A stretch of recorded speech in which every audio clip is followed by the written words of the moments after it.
Radar Paulista apresenta Momento O Inédito Viável, com Emerson W. Dias, o provocador filosófico.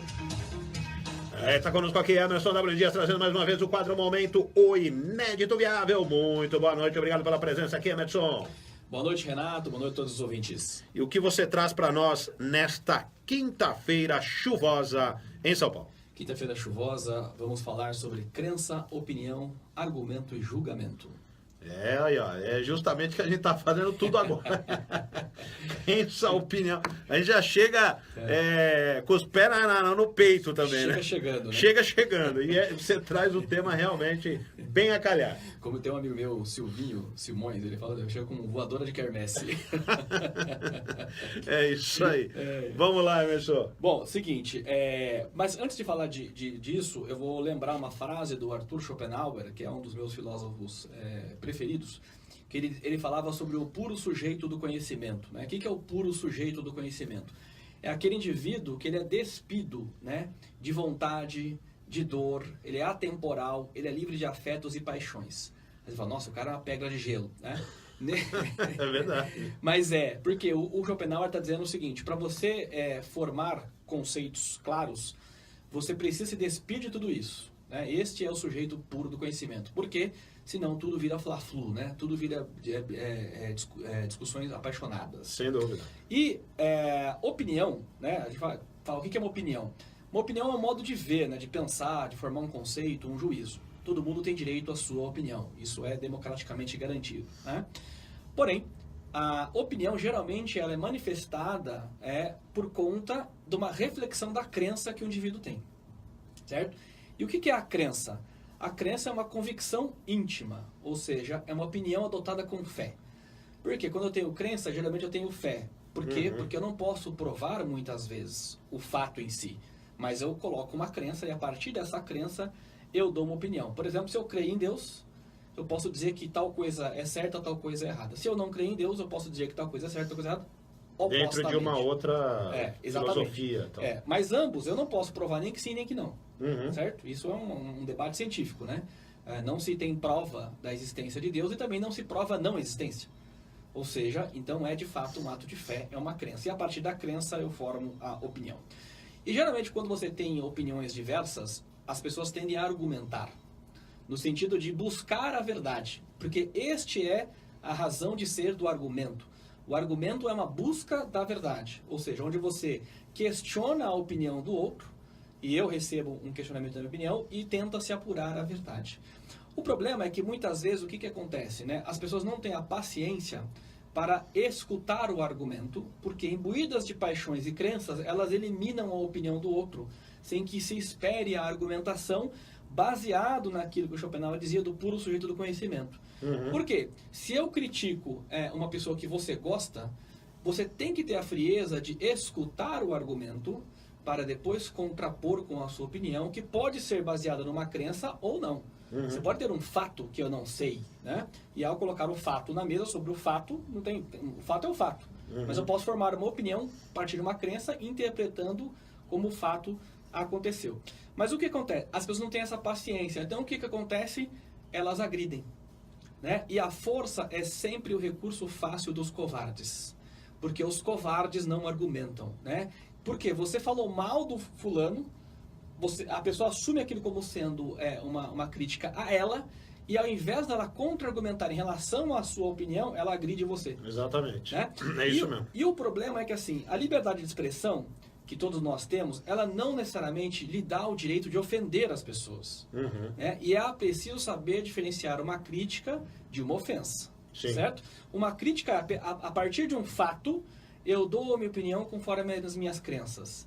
Que eu tenho completamente noção que eu posso ser criticado, porque as pessoas têm outras crenças, mas via argumentos, nunca via ofensas. Sim. Tem um juiz americano que ele fala o seguinte, né? A liberdade de expressão não inclui a liberdade de gritar fogo num teatro fechado e lotado.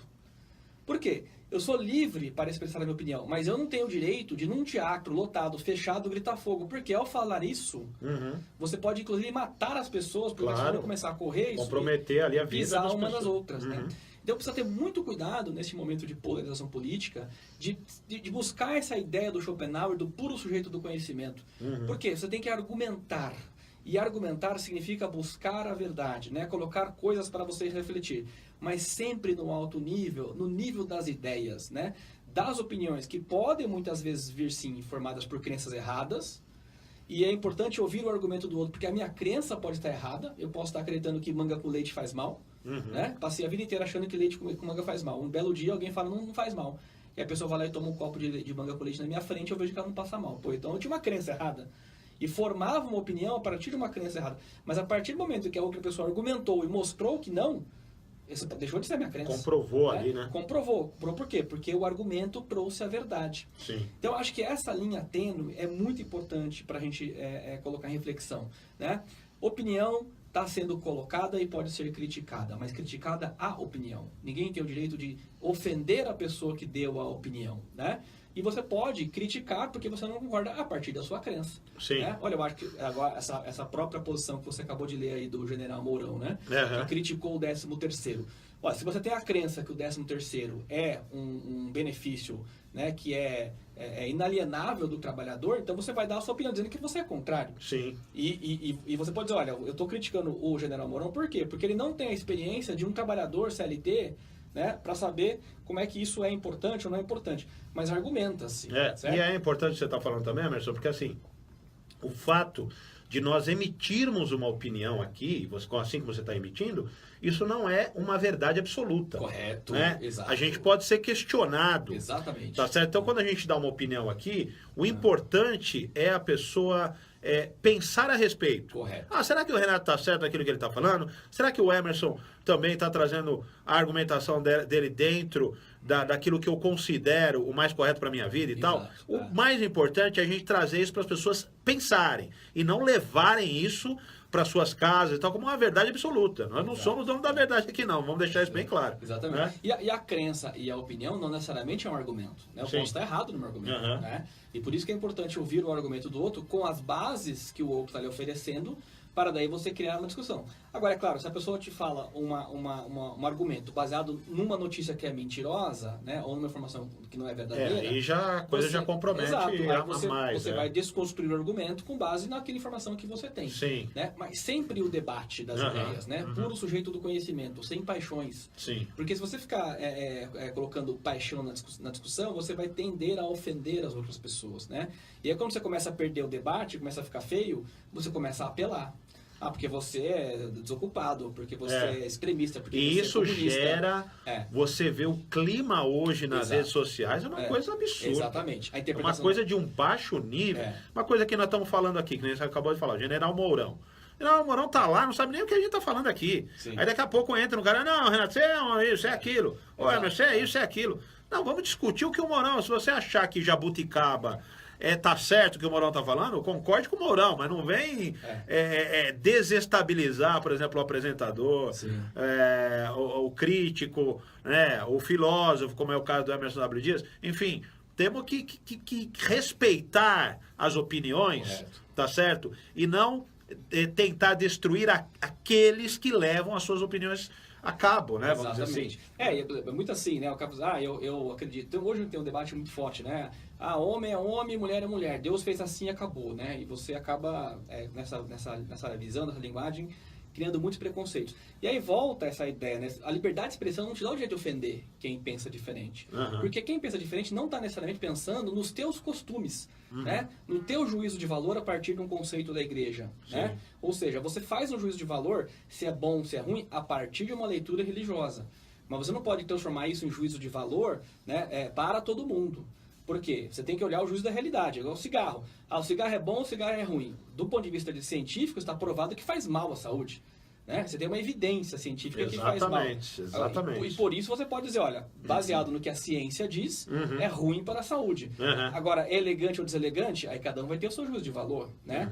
Então, a luz da ciência é uma coisa que é comum para todo mundo. A luz da religião, você não pode querer incluir todos com a sua razão, com o seu juízo de valor. Porque o Estado é laico, E as pessoas têm o livre direito de escolher as suas próprias religiões e tomarem seus posicionamentos, suas opiniões, a partir das suas crenças religiosas, que não são unânimes no país desse tamanho, né? Não são. Por mais que diga que o Brasil é um país católico, hoje é até muito mais evangélico do que católico, mas você tem uma pluralidade gigantesca entre, né, evangélicos e católicos. Você tem um monte de outras religiões e cada um defende o seu credo. Então você não pode tomar como juízo de valor o seu julgamento em relação ao outro a partir de um fato, de uma questão religiosa de juízo de valor. Por quê? Porque nem todo mundo tem a mesma religião que você. Né? E se o Estado é laico, você tem a obrigação de entender o argumento e a opinião do outro e jamais partir para a baixaria da ofensa pessoal. É sempre o debate do argumento, né? E isso é que o Schopenhauer nos ensinava com a história do puro sujeito do conhecimento. É isso aí. A gente espera que os internautas também, né, sigam os internautas, as pessoas que estão nas redes sociais, tenham esse comportamento um pouco mais presente, né? De tomarem certos cuidados, como o Emerson está dizendo, e não só nas redes sociais, né?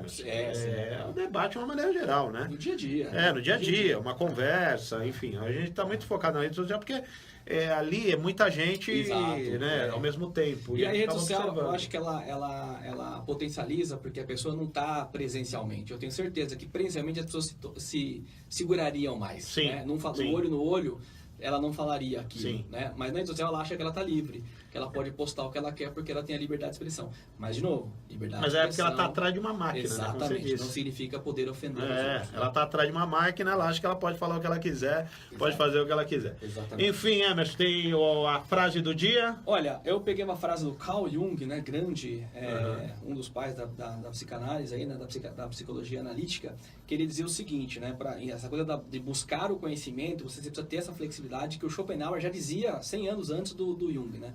Que é assim, ó, qualquer árvore que queira tocar os céus precisa ter raízes tão profundas a ponto de tocar os infernos. Forte mesmo. Ou Quer dizer, tem que estar lá embaixo para poder subir. Tem que ter estar lá no fundo, né? É uma base profundidade para você subir. Né? Bacana. Você precisa saber lidar com essas situações. Porque uma árvore de raiz fraca cai muito rapidamente. É isso aí. Muito bonita a frase. E deixa seus contatos aqui para o nosso ouvinte internauta, Emerson. O site é www.oineditoviável.com.br. Nas redes sociais é só procurar o Inédito Viável no Facebook, Instagram e no YouTube, o canal Inédito Viável, onde você tem acesso a todo o conteúdo que a gente fala às quintas-feiras no Radar Paulista. Tá certo então, Emerson. Te aguardo aqui na quinta-feira, né? Semana que vem, com mais um momento O Inédito Viável. Até quinta, Renato. Até lá. Vamos ver que